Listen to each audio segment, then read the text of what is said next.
Ladies and gentlemen, Good evening. are you ready? Okay, here we go. You're listening to the Deal Room Podcast. Join us as we bring you the inside scoop on business sales and acquisitions. Get across trends in the area and hear the industry's best recount their real-life tips, traps, and experiences. Now, here's your host, Joanna Oakey. Hi, welcome back to the Deal Room Podcast. This is Joanna Oakey, and we're bringing this podcast for you, the Deal Room, proudly sponsored by our commercial legal practice, Aspect Legal. And today we are talking all about how to hit the ground running after your acquisition of a medical or allied health practice. Now, in order to talk about this topic, we have on board Michelle Tayler from Marketing Practices. Michelle comes to us with a great amount of experience in this area, and she has a membership that's designed to help medical, dental, and allied health practices plan and implement effective marketing strategies with a goal to demystify marketing. That'd be nice, wouldn't it?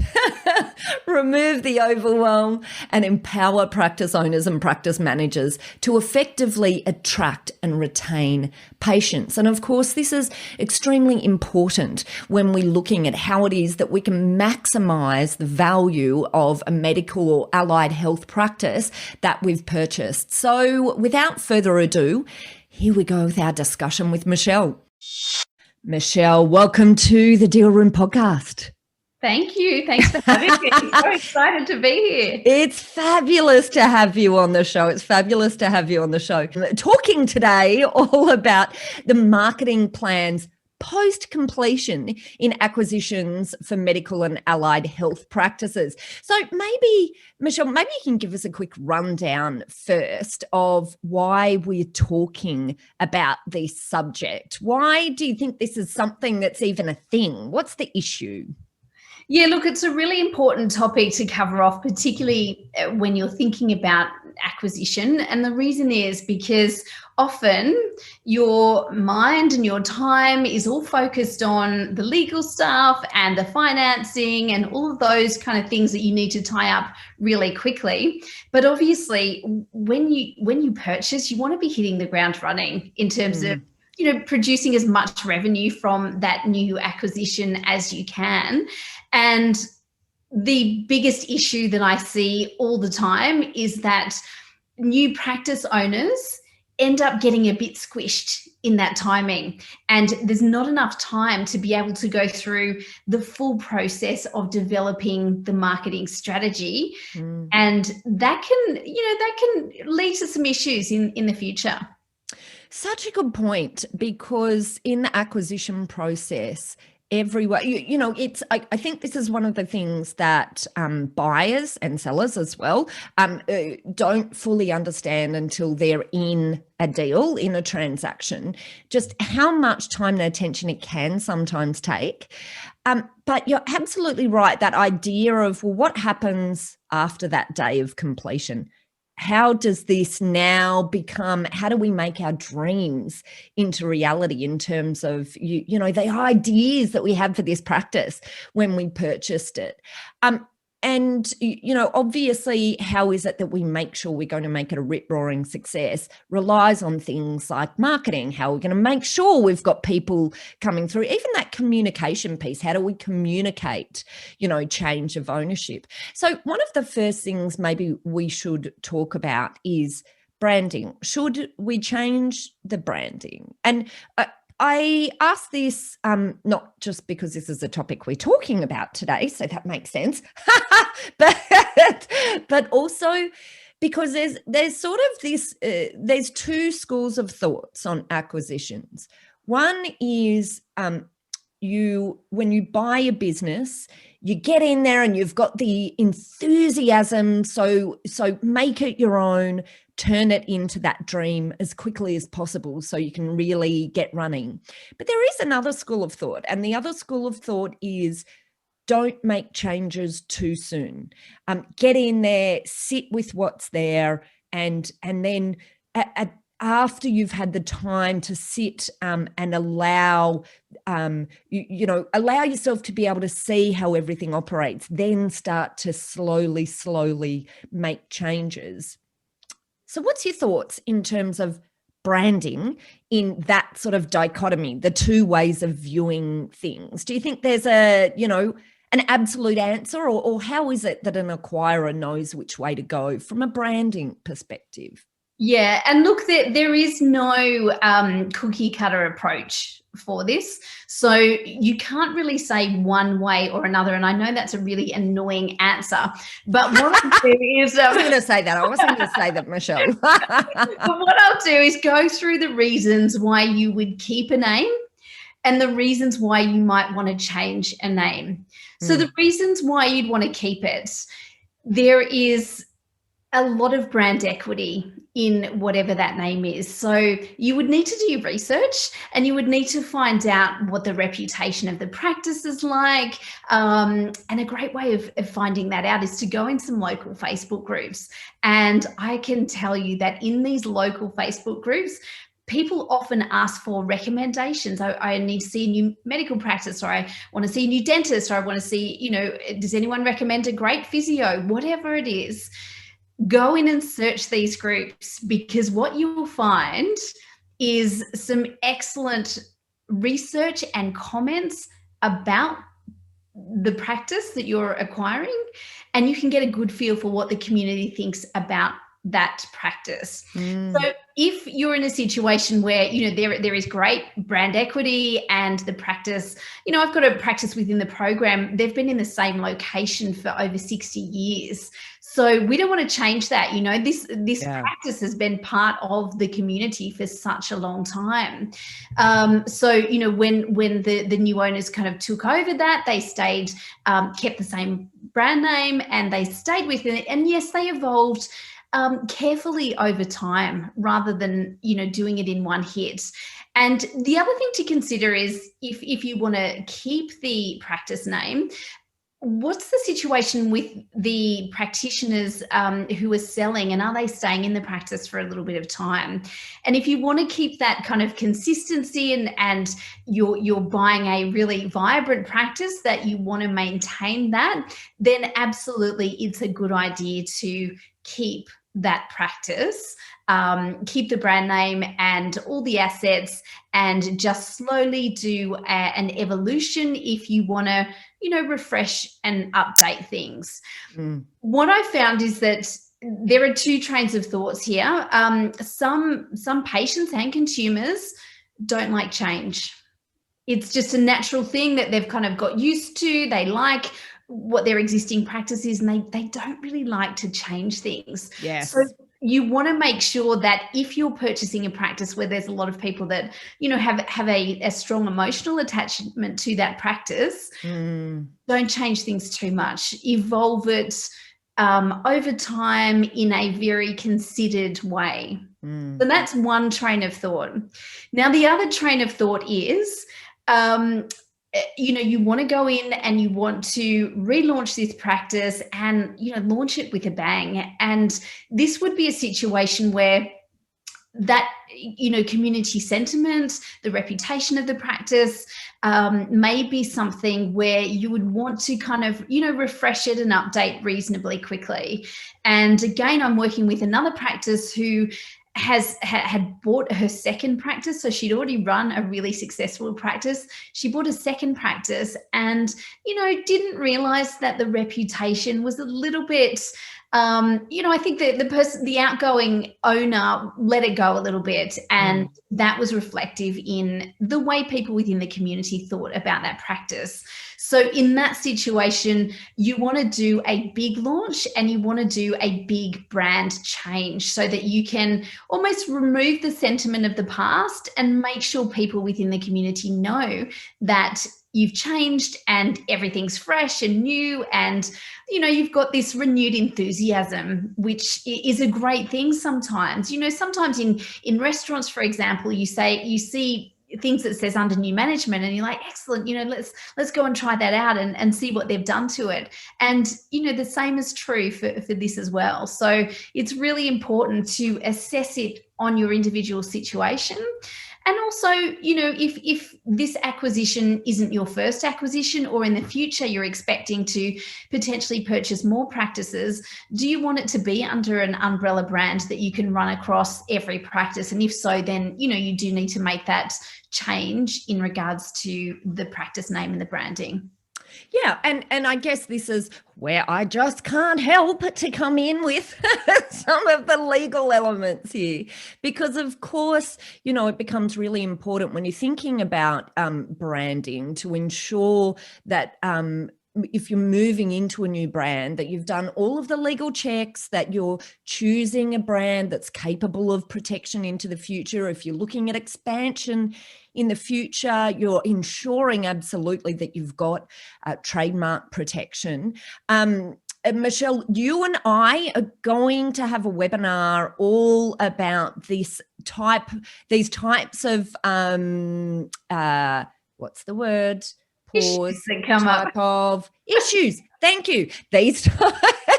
You and I are going to be talking on a webinar about these sorts of issues. So if any of you who are listening in right at the moment are particularly interested in the process of coming up with a new brand and integrating brand protection and understanding how that all fits together, then I invite you along to the webinar that Michelle and I will be running on this topic.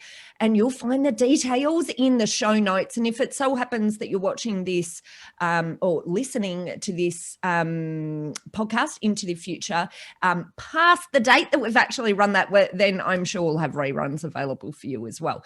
But without wanting to interject too much with the whole issue of trademarks and all of those exciting things that come up with brands, I think you're absolutely right that question of branding is such an important one. And we have clients in this space who are aggregators, multiple acquirers of multiple practices. And this decision in relation to branding, i.e., is there a benefit of creating a global brand that crosses multiple practices, or is there benefit in maintaining the regional factor, is such an interesting component. And I think it's one of those things, number one, that acquirers don't even think about a lot. And number two, they probably don't take advice at the right points in terms of ensuring that they've got a really clear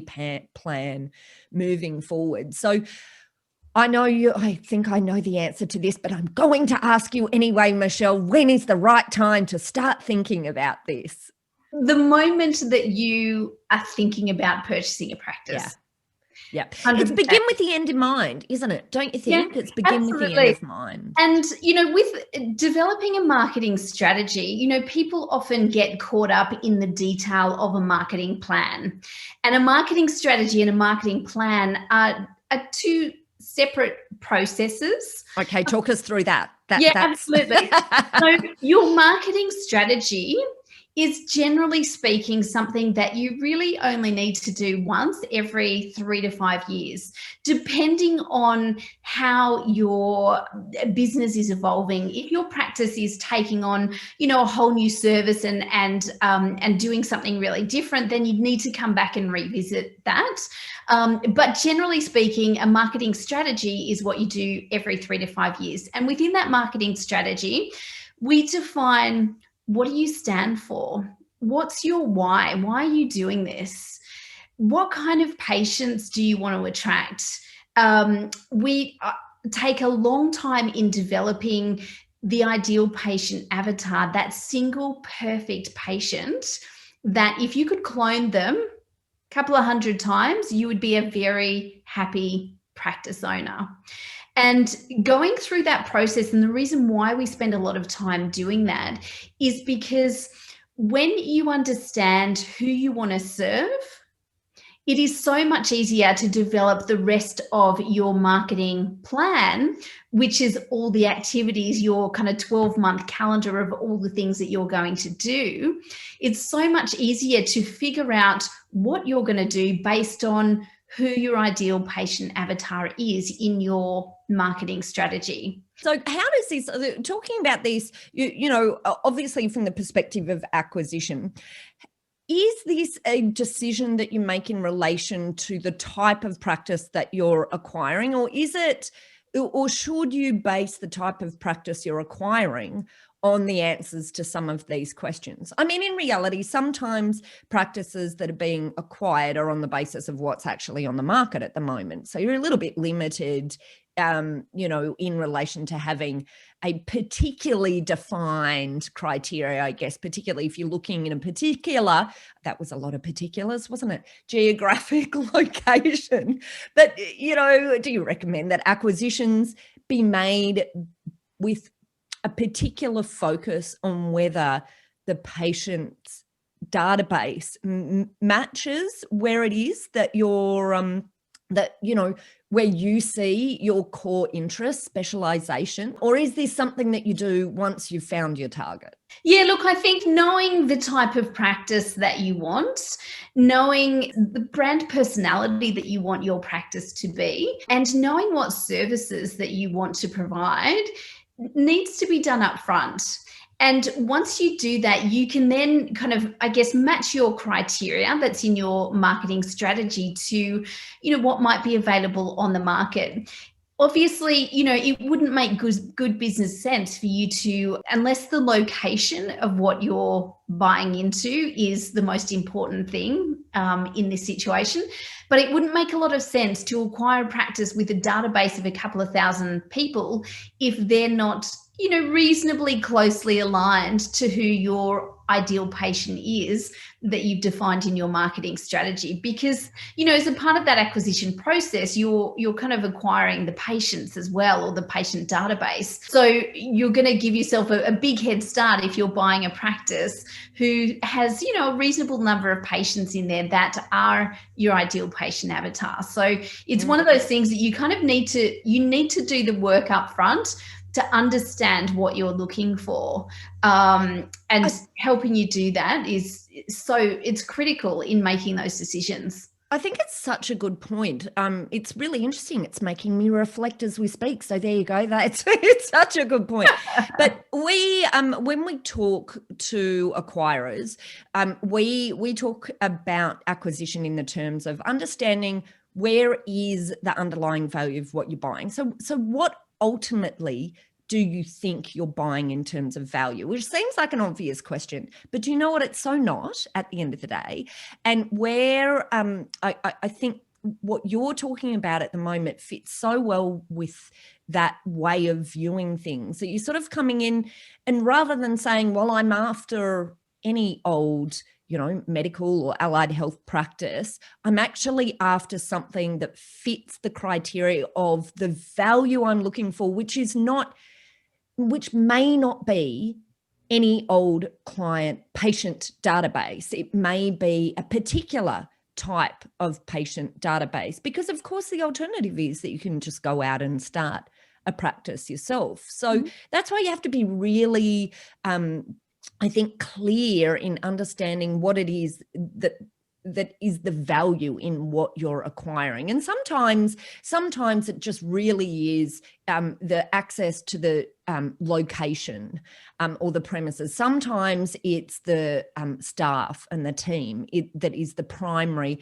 and sometimes it is the database of the patient. So I guess what we're saying here is overlay some of those financials and some of those harder, easier to measure metrics with some of these other elements, like understanding who the patients are, not just the revenue that they're bringing in. So I think this is such a good other, you know, dimension to an analysis of what it is that you're acquiring. But then the second component of what you're talking about right now seems to suggest that many practices that are for sale perhaps haven't maximized the potential that they have. And we can use marketing as a way to post-acquisition really ramp up the value of that asset that we've purchased. So what, coming at it from that perspective then, what are the sorts of things that an acquirer of a practice might do as part of their pre-launch runway, as an example? Yeah, I love the pre-launch runway. I think anyone who doesn't adopt this pre-launch runway prior to, really going out with a bang and launching a practice is really missing out on a massive opportunity. And often people kind of get to the point where, they might take over the acquisition of a practice, and then there might be, 5, 6, 7 weeks, whatever it might be, to do a refresh of some of the fit out or whatever. And they kind of have that date in mind, and they kind of think, I'll start the marketing then. No. You start your marketing in terms of public marketing to the local community a long way before the point of where you're opening, because what you want to do is you want to make sure that the minute your doors are opened, that you have, patients starting already booked into appointments, and that you've kind of launched that practice through that pre-launch runway.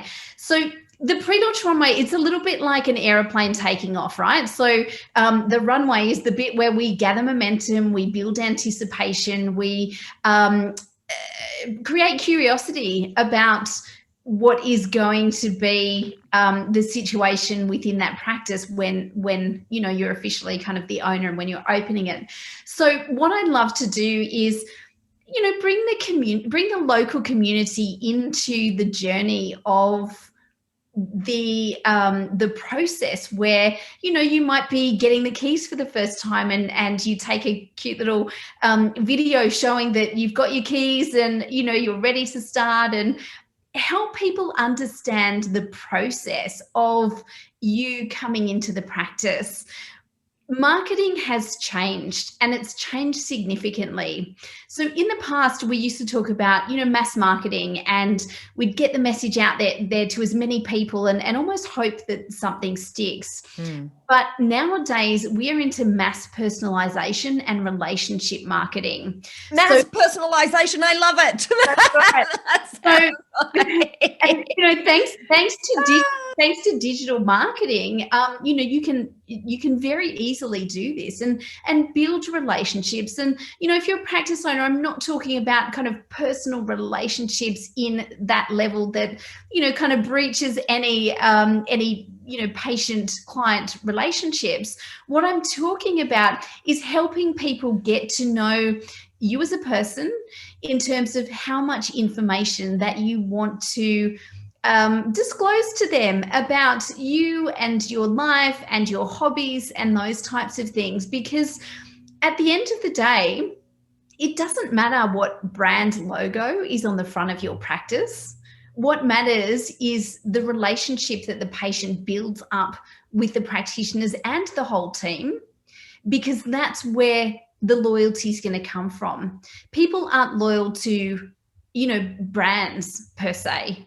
People create loyalty from having relationships. And even the big brands do this. Nike, yes, people love the Nike brand because it's all about your favorite sports person who they use in all of their advertising and pay an awful lot of money to use and endorse their products, because people want close relationships with their heroes. That's what relationship marketing is about. And when we turn that into the same concept into our local practice, you need to build relationships with the local community. And the best way of doing that is to share information about the process, about you acquiring the practice, about your visions, about what you want to create in this new environment, and welcome people into the practice. So, this pre-launch runway and starting to build those relationships in a marketing sense from the very moment that you can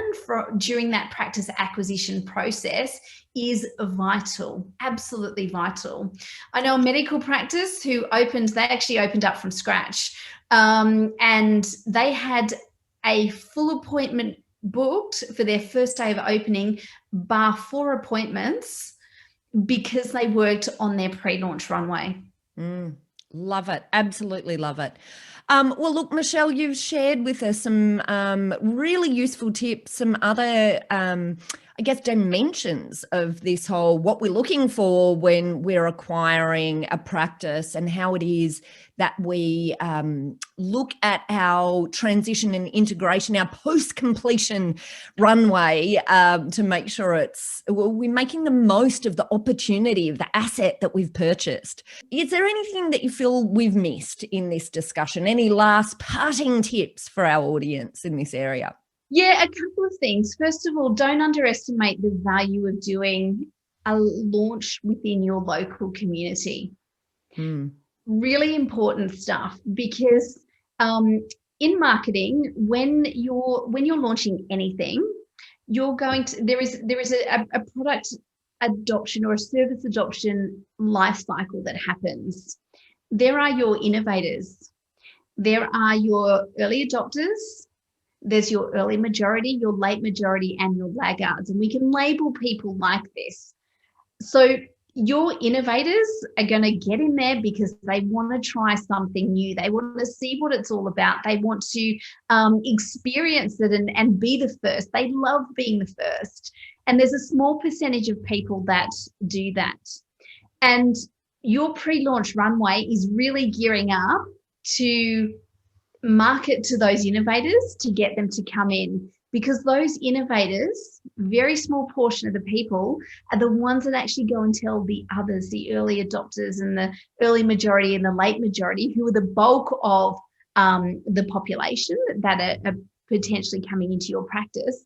They'll go and tell them, and people will start to, come in over time. So highly recommend, in the process of launching, you need your pre-launch runway to target your innovators. But once you launch, don't stop there. That's just the start of it.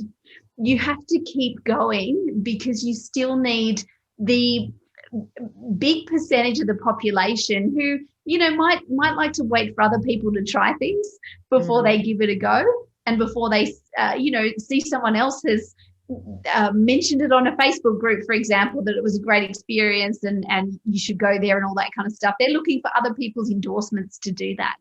So when you're launching something, the pre-launch runway, your launch, and then the first 90 days are really important too, to make sure that you can keep the momentum going to attract other people that might want to just wait a little while until they know that you've got things sorted in the practice to kind of go in there. So, that is how to effectively do a really good launch.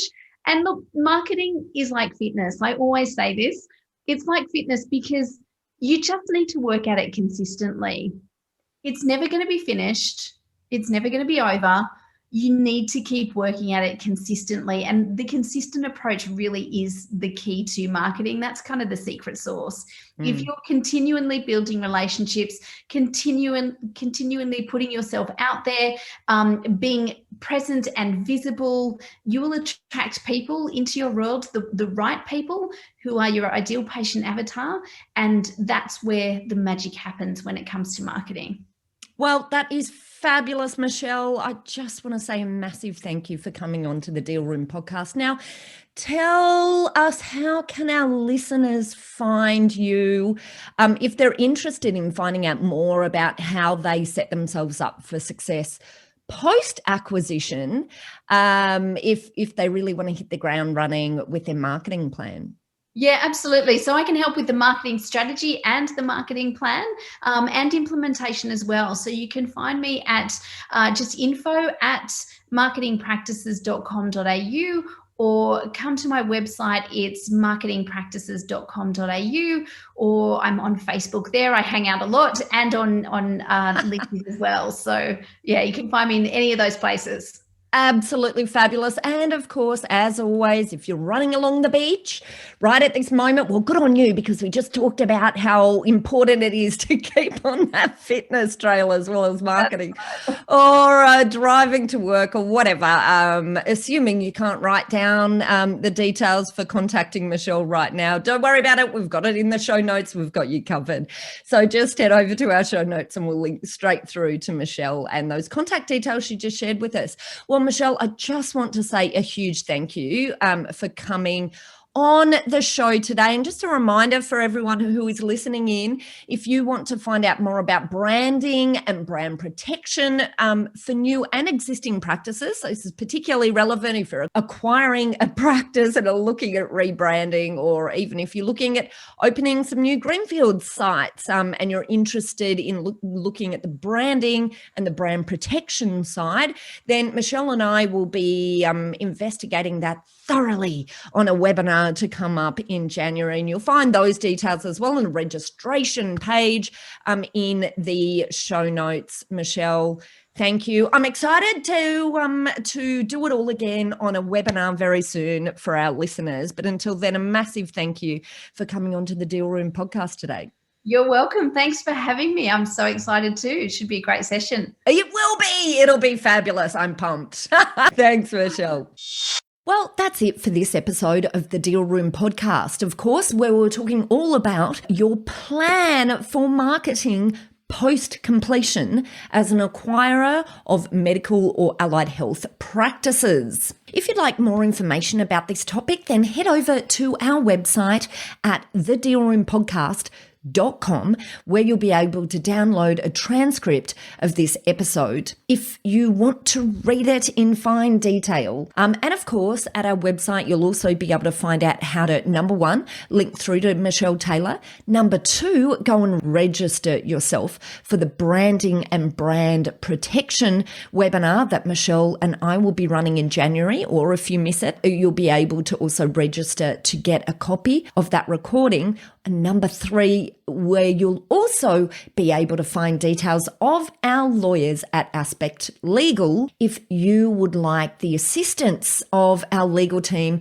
to help you in the acquisition process to ensure that you're making the most out of the value of a practice that you're acquiring while minimizing the risk in both the practice itself and in the transaction. Well, that's it. I hope you enjoyed this episode of the Deal Room podcast. If you did, I'd love you to hit subscribe on your favorite podcast player and maybe even consider leaving us a review. That's it. You've been listening to Joanna Oakey and the Deal Room podcast, a podcast proudly brought to you by our commercial legal practice, Aspect Legal. See you next time.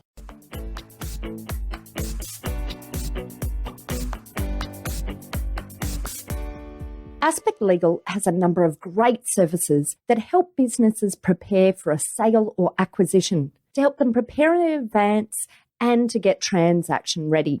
We've also got a range of services to help guide businesses through the sale and acquisitions process. We work with clients both big and small and have different types of services depending on size and complexity.